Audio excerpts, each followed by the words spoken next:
Hi, fourth graders. We are on Lesson 8's exit ticket, so make sure you have that on page 113, and we will get started together. So the directions say, use multiplication to create an equivalent fraction for the fraction below.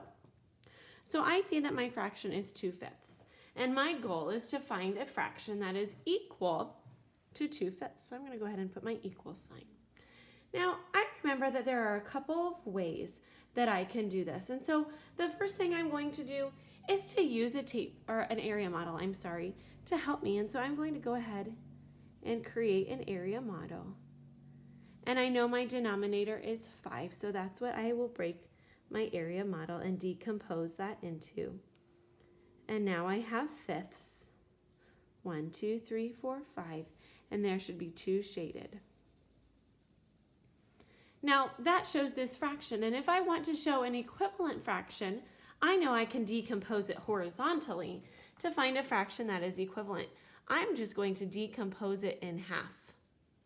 Now, if I am decomposing it in half, fourth graders, that is just like saying I am going to multiply by 2.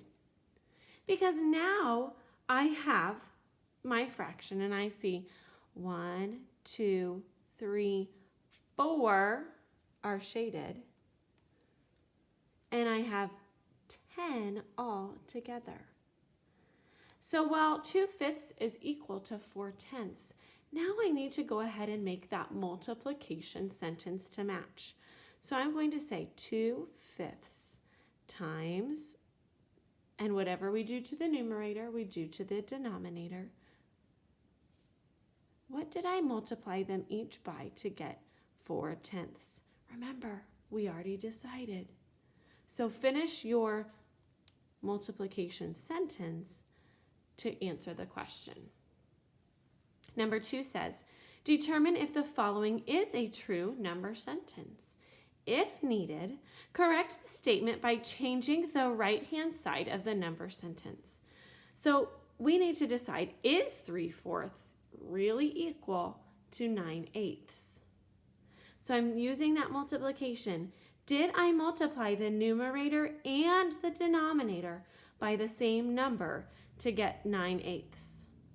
So I'm going to rewrite it here and say 3/4, and I know I multiplied them together. And then I want you to check, did you get 9/8, or do we need to change something about that fraction? So that's how you will finish for your exit ticket today. Great job.